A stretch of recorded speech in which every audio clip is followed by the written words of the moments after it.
porque Vossa Excelência, além de ser um parlamentar exemplar, foi por unanimidade na convenção realizada em São Paulo, indicado para concorrer ao Senado. Eu tenho certeza que o povo de São Paulo há de reconduzi-lo a essa casa para que Vossa Excelência continue fazendo o trabalho brilhante que faz em defesa não só do povo de São Paulo, mas de todo o povo brasileiro. Com essa consideração rápida, senador Suplicy, eu quero, sem nenhuma alegria, mas com muita tristeza, como diz o próprio documento, fazer a leitura aqui na tribuna de forma rápida, devido ao tempo, do documento que eu recebi, que é assinado pelo Luiz Sérgio de Almeida, presidente da Anfentac, CUT, e pela Graziela Baggio, que está aqui na tribuna nesse momento. Esse documento demonstra toda a indignação dos homens e mulheres que apostaram a sua vida no Aeros e que, depois de ter ganho na justiça a causa que poderia apontar para um grande entendimento de negociação, receberam a notícia, nesse período em que estávamos afastados, de que não haverá negociação. Mas melhor do que ilustrar com palavras, eu que me dediquei a essa causa, não somente eu, como outros senadores e deputados, até porque não vou citar nenhum, porque são inúmeros que se dedicaram, por mais de 13, 15 anos, batalhando para que a Varig não falisse e que não acontecesse a situação que se encontram hoje os companheiros do Aeros. Passo a ler o documento que me foi entregue e que foi entregue também lá na Câmara dos Deputados e lá também ele foi lido. Fentac CUT, Federação Nacional dos Trabalhadores da Aviação da CUT, encaminha a Vossas Excelências o presente ofício, passando-lhes informações sobre o caso Aeros. Diz o documento: ontem, em contato mantido com o presidente da Câmara dos Deputados e o ministro Ricardo Bezuini, encerrou a possibilidade das negociações para o acordo do Aeros. Há um sentimento de tristeza e desespero em todos os envolvidos. Todos sabem que o tempo não irá esperar a demora do Poder Judiciário e isso torna a resposta negativa ainda mais desesperadora. Passaram um ano chamando os representantes, e eu acompanhei, em inúmeros momentos, para discutir um acordo, inclusive para discutir forma de pagamentos, não se encaixa com a resposta de falta de recursos. Ora, se estava se discutindo a forma de pagamento, presume-se a existência de valores. Por isso, hoje, encaminhamos esse ofício a Vossas Excelências para agradecer o apoio durante todos esses anos, para agradecer a presença diária em nossos acampamentos, agradecer pelos pronunciamentos como esse e pelas cobranças que sempre fizeram, eu diria, para o Judiciário e também para o Executivo. Mas também pedimos a Vossas Excelências que não joguem a toalha, que continuem do nosso lado, cobrando e apoiando de todas as formas possíveis e imagináveis a realização imediata do acordo. Utilizem-se de todas as armas, exatamente dentro da harmonia e independência dos poderes da nossa República, para evitar que novos falecimentos ocorram. Não há qualquer previsão de pagamento para o mês que vem. E, tragicamente, já ocorreram 1.008 falecimentos entre o dia da liquidação, 2006, até hoje. Ou seja, sem qualquer necessidade, outras pessoas irão morrer. e cada vez com mais frequência. Imaginem, senhores e senhoras, que a cada 3 dias morresse um familiar ou um amigo próximo. Essa é a sensação que os participantes do Aeros têm. A cada 3 dias, um conhecido não resiste e gera uma comissão geral e o pensamento de quem será o próximo. É cruel o que está acontecendo. Independentemente de partido político, conclamem seus pares para fazer uma grande movimentação a favor do acordo. Não é contra ou a favor desse ou daquele governo, não é contra ninguém, pois o assunto Aeros não é uma guerra política e muito menos individual, apesar que mata mais do que uma guerra civil. O Congresso Nacional, nos maiores acontecimentos da República Federativa do Brasil, sempre se uniu e conseguiu impor seus posicionamentos, não obstante o tamanho da resistência que encontrou pela frente no longo da história. O Poder Judiciário não dará uma resposta a tempo. As pessoas estão morrendo, morrendo e morrendo. São mais de 1.000 que já morreram. O Poder Executivo nos iludiu e bateu a porta em nossa cara. Precisamos, então, de uma grande movimentação de todos os parlamentares, guiados por vossas excelências, os quais sempre estiveram do nosso lado e de mãos dadas com a causa. Vossas excelências são nossos maiores e únicos aliados contra poderes que insistem em não escutar o grito de desespero desses 10.000 aposentados e pensionistas. Infelizmente, o idoso não é considerado em nosso país.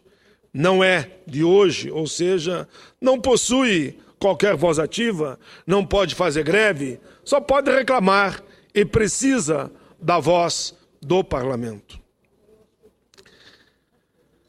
Não queremos e não precisamos de uma guerra política contra o governo, mas apenas uma grande movimentação suprapartidária para demonstrar que o governo erra ao encerrar as negociações para que o acordo aconteça. Isso está custando e pondo em risco a vida de milhares de pessoas. Essa federação, em nome dos aposentados e pensionistas do Aeros, roga a vossas excelências que conclamem seus pares para apoiar nossa causa, formando uma voz, formando uma só voz frente ao Poder Executivo, no sentido de salvar vidas, no sentido de realizar imediatamente o acordo. Mais uma vez, agradecemos imensamente todo o incansável apoio de vossas excelências. Certo de vossas atenção, subscreve atenciosamente Fentac Cuti, Luiz Sérgio de Almeida, presidente, Graziela Baggio, líder do movimento. É isso, Graziela. O documento está lido, com a tristeza que reflete o que está escrito. Como você disse, apesar de críticas que nós outros, que estamos nessa batalha durante mais de uma década, até recebemos dos nossos próprios, eu diria, dos nossos próprios liderados, eu diria, porque vocês lideram. Nós lideramos eles, vocês lideram eles. E eles, pela indignação, acabam criticando os que estão na frente do movimento. Mas, independente disso, eu quero dizer, Graziela e meus amigos que estão aqui nesse momento, que eu não jogo a toalha. Eu continuarei com a mesma firmeza e com a mesma convicção, porque eu entendo a indignação deles. Talvez se eu estivesse do lado de lá, digo nas ruas andando e percebendo que uma luta que travamos junto, nós e aqueles que estão lá nas ruas, num momento como esse, a gente ouve dizer, está encerrada a negociação. Eu entendo eles, entendo a indignação deles. Por isso mesmo, quando eles nos criticam, por não termos conseguido arrancar o acordo que envolvesse o Executivo e o Judiciário, eu fico do lado deles, como eu fico ao lado de vocês. Esse momento é um momento de nós entendermos essa revolta que vem das ruas. É uma revolta que talvez cada um de nós que está aqui dentro nesse momento também tivesse. Por isso que nós que estamos participando desse debate, eu diria, não diariamente, mas semanalmente, vamos continuar.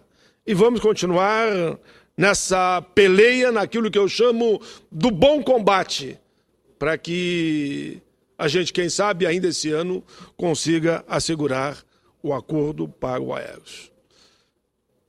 Que as lágrimas rolem, mas que a gente não desanime dessa luta, porque essa luta é nossa. Se aqueles que estão lá fora e com os aliados que eles têm aqui dentro não continuarem de forma firme e corajosa nessa caminhada heróica, aí sim a batalha poderá ser perdida. Mas eu sou daqueles que diz que você às vezes perde num confronto aqui e ali. Mas se continuarmos com coragem, com convicção, insistindo para uma resolução positiva, nós haveremos de vencer. Eu sempre digo que o bem vence o mal. E o bem está do lado do Aeros. Aceite meu carinho, Graziella e todos os companheiros do Aeros. Eu continuarei do lado de vocês. Se não adianta alguém, como alguém faz, me criticar por essa posição. A minha posição será eternamente ao lado dos idosos, das crianças e dos adolescentes, de todos os discriminados e aposentados e pensionistas, e aqui está o Aeros. Então eu tenho um lado na história, e o meu lado é esse. Eu queria que vocês vissem esse meu pronunciamento muito mais do que simplesmente uma reclamação, mas uma chamada para mobilização, que é o que pede o documento.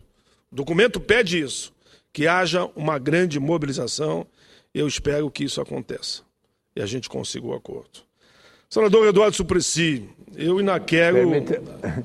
Permita primeiro também expressar a solidariedade a todos os antigos funcionários da Varig, da Transbrasil, das empresas que compõem a Associação dos Servidores na Aeros.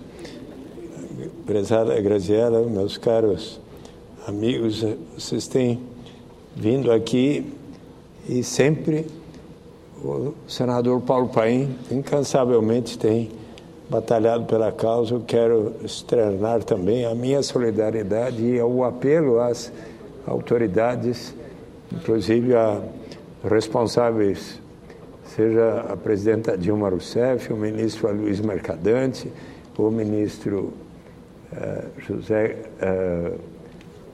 Garibaldi Alves e todos aqueles que podem colaborar para a solução do problema dos servidores da antiga empresa que tanto foi importante na história da aviação comercial brasileira. Tudo bem, senador. Eu, nessa própria demonstração, que aqui ninguém está contra esse ou aquele setor, ou contra o governo, ou contra o judiciário, nós estamos a favor do Aeros. E vamos continuar fazendo um bom combate até que a vitória aconteça. E agora eu vou falar um pouco, senhor presidente. Eu era o segundo inscrito, Graziella, e fui cedendo meu lugar e fiquei presidindo das 2 horas até agora. Eu vou falar um pouco da Copa, como havia me comprometido ontem. E não sei por que essa introdução tem um pouco a ver com vocês. A sociedade, o ser humano, possuem várias características. Dentre elas está o maniqueísmo, ou seja, ou se é bom ou se é mal. Eu quero dizer que o Aeros está no time dos bons. Eu espero que não prevaleça o time do mal e que vocês sejam atendidas no sentido de receber o que tem de direito, somente isso. Ao sim e ao não. Isso vem de longe, de tempos, de séculos. Nos próprios livros sagrados há exemplos que são estudados até hoje. Há os solidários e também aqueles que trazem um vazio no peito. Eu quero estar sempre na linha da solidariedade. Aos otimistas e também aos pessimistas. Eu ainda sou otimista, inclusive no caso Aeros. Vamos perseguir uma solução. O dicionário Aurélio diz que o otimismo é uma atitude em face de problemas humanos ou sociais que consiste em considerá-los passíveis de uma solução global positiva de que pode resultar uma atitude geral ativa e confiante. Já o pessimista é a disposição de espírito que leva o indivíduo a encarar tudo pelo lado negativo, esperar sempre o pior. Eu não sou um pessimista, eu continuo sendo um otimista. O otimista acredita, sonha, tem até desvaneios, enxerga o melhor de qualquer situação, em vez de só de reclamar, atua e procura superar os obstáculos. É assim que nós vemos a luta do Aeros. O pessimista só faz crítica, acusa sempre, só vê o lado mal das situações. Sempre é uma vítima, não olha, não luta, não batalha para ultrapassar e buscar aquilo que os olhos não veem, às vezes além do horizonte. O otimista fala pelo coração, pinta aquarelas com tintas da alma. O pessimista entrega-se ao desânimo, à inércia, o pessimismo. Na verdade, ele é protegido de forma vergonhosa pelo medo. Porque o pessimista tem medo. Então, em vez de tentar, batalhar, brigar, ele não vai dar certo mesmo, é tudo conversa mole, então eu vou ficar dormindo, vou ficar vagando por aí e não vou à luta. Está errado. Temos que acreditar que pode acontecer. Por isso, senhor presidente, até o início da Copa do Mundo de 2014, o Brasil foi alvo de um verdadeiro bombardeio derrotista dos pessimistas, vindo de todos os lados, tanto internamente no nosso país, como de setores internacionais. O prognóstico, a pregação, a torcida era para um cenário sombrio, para não dizer catastrófico. E o que nós apreciamos agora? Qual é a situação? Vale a frase popular. Quem acreditava que a Copa não daria certo, deu com os burros na água. O secretário-geral da FIFA, Jerônimo Volk, afirmou no dia de ontem que o Brasil realiza, o secretário-geral da FIFA, que até nos criticou também ele no passado, mas ontem ele dobrou o joelho, dobrou a espinha e disse: o Brasil realiza a Copa das Copas. Segundo dados preliminares do Banco Central, até o dia 25 de junho, os estrangeiros gastaram, até 25 de junho, 365 milhões de dólares. Isso, dados preliminares. Antes do início da Copa, falava-se em 660 mil estrangeiros vindo de 180 países. Sabe-se hoje que esse número praticamente dobrou. São mais de 3 milhões de brasileiros viajando pelo país, tem nortista tomando chimarrão e gaúcho comendo acarajé. Antes do início da Copa, fazia-se uma previsão de que o fluxo de turistas injetaria mais de 20 bilhões de reais. Facilmente, esse número será batido. Hoje já se fala que a movimentação financeira poderá ultrapassar a 50 bilhões de reais. Em Porto Alegre, lá na capital do meu Rio Grande do Sul, o meu estado, onde ocorreram 4 partidas no estádio Beira-Rio, já existem dados preliminares. Segundo o governo estadual, mais de 300 mil turistas, sendo 160 mil estrangeiros, estiveram no estado. Um movimento de mais, só no Rio Grande, de 1 bilhão de reais. Esses não são números finais, são até o momento. No comércio, o consumo dos estrangeiros diretamente ultrapassou 90 milhões, segundo a Câmara de Dirigentes Lojistas. Números não finalizados. A ocupação hoteleira em um raio de 200 quilômetros de Porto Alegre foi de 80%. Muitos dos estrangeiros que foram até Porto Alegre, 32 mil, holandeses, franceses, equatorianos, coreanos, 16 mil, alemães, 12 mil norte-americanos, 10 mil australianos, 17 mil de outras nacionalidades. Não ficaram somente na capital gaúcha. Sim, eles deram o que a gente fala no Rio Grande, uma espichada lá pela Serra. Gramado, Canela, Caxias, Campo de Cima da Serra, Litoral Norte, Litoral Sul, regiões dos vales. Quase 100 mil argentinos cruzaram a fronteira de Uruguaiana, São Borja, por terra e por ar, transformando Porto Alegre em uma pequena Buenos Aires. Senhor presidente, esse exemplo que dei aqui da minha terra aconteceu em todas as outras subsedes da Copa. Brasília, São Paulo, Rio de Janeiro, Belo Horizonte, Curitiba, Cuiabá, Manaus, Salvador, Recife, Fortaleza, Natal, que se tornaram espaços do mundo, mosaicos de culturas, línguas, de solidariedade e amizade. A imprensa internacional, as redes sociais, os jornalistas que aqui estão aos milhares, consideraram que o Brasil está realizando uma grande Copa. E eles próprios citam os quesitos necessários para essa afirmativa: hospitalidade, estádios de qualidade, segurança, mobilidade urbana, preços, aeroportos qualificados, internet. A média das notas dadas pelos jornalistas foi de 8,5. Está sendo um show por tudo que está acontecendo. Mas eu diria, principalmente pelos jogadores, pelo espetáculo, nos belos estádios brasileiros, de firmeza, de coragem, cada um defendendo com alma e com arte a sua pátria ali, ao longo das 4 linhas. Pelas torcidas que torce com força e com coragem, calorosamente eu diria, mas que torce com alma, com coração e paixão, dizendo não à violência, dizendo sim à paz e ao amor.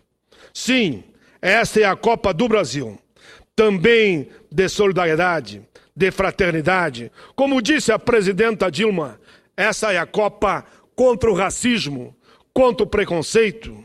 Essa é a Copa que mostra que o planeta Terra não tem fronteiras. Uma energia única que ultrapassa os horizontes. Sim, é o futebol, é o esporte. E esporte é vida, é lazer. Senhor presidente, fiz no outro dia um pequeno comentário sobre a Copa. E assim como os 200 milhões de brasileiros, estou acreditando no Hexa. Voltarei a essa tribuna para comentar com mais calma e precisão do que foi a Copa das Copas. Mas me deixo aqui, Graziela, um gancho para você. Se eu digo tudo isso da Copa, e digo que circulou aqui, conforme as expectativas, até o final, algo em torno de 50 bilhões de reais, significa que nós arrecadamos muito mais para os cofres do governo e não há por que não atender essa pequena demanda do Aeros. Finalizo apenas dizendo que é claro que há problemas, que muitas obras não ficaram prontas como esperávamos, sim, mas muitas ficaram. Mas o Brasil, todos nós saberemos dar encaminhamento, porque a Copa termina, mas as obras ficam, os investimentos ficam, E os 50 bilhões de reais ficam. Eles não vão embora com os jogadores. Eles não vão embora com a FIFA.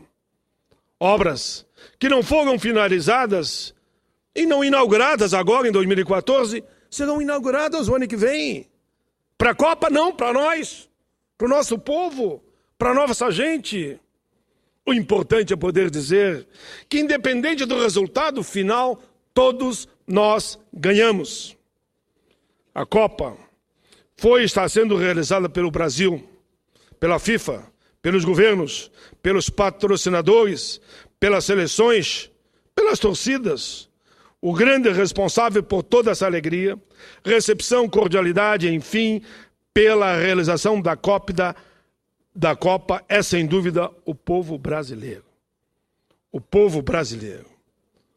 Senhor presidente, a Copa vai terminar no dia 13. E eu voltarei à tribuna com um balanço mais atualizado. Mas eu, Graziela, me dirijo mais uma vez a você. No longo da minha vida, eu, menino pobre, 10 irmãos, pai e mãe ganhando o salário mínimo, e assim mesmo eu era um otimista. Eu dizia que nós tínhamos que estudar, trabalhar para vencer. E esse otimismo me trouxe a quase 30 anos de parlamento. 4 mandatos de federal e 2 de senador. E todas as batalhas que eu preguei e briguei e lutei, e até fiquei de joelho uma vez aqui para que o salário mínimo aumentasse, e realmente ele aumentou, acabou dando resultado. Então eu quero, nesse momento, olhar no fundo dos olhos dos homens e mulheres de cabelos prateados do Aeros. Não desistam. Eu estarei sempre ao lado de vocês. Foram muitas vigílias que passamos juntos, na Câmara, mesmo aqui no Senado, e passaremos outras se for necessário. Pois o bem vence o mal. Eu ainda quero vir à tribuna dizer, aqui dessa tribuna, que o Aeros venceu o mal e recebeu o que tinha de direito para que possam viver, continuar envelhecendo e morrer com dignidade, porque todos nós um dia vamos morrer. Eu não jogo a toalha, continuarei com a mesma luta. Eu apostei que a Copa daria certo. Dessa tribuna, quando todos falavam mal, todos não, quando uma parcela, a senadora Vanessa, que chega aqui, Vossa Excelência, que defendeu muitas vezes essa posição da tribuna também, eu acredito que também o Aeros terá, no final, a vitória. Muito obrigado a todos e parabéns pela luta, Graziela, e todos aqueles que acreditam que o bem vence o mal. A luta do Aeros é uma luta do bem. Um abraço.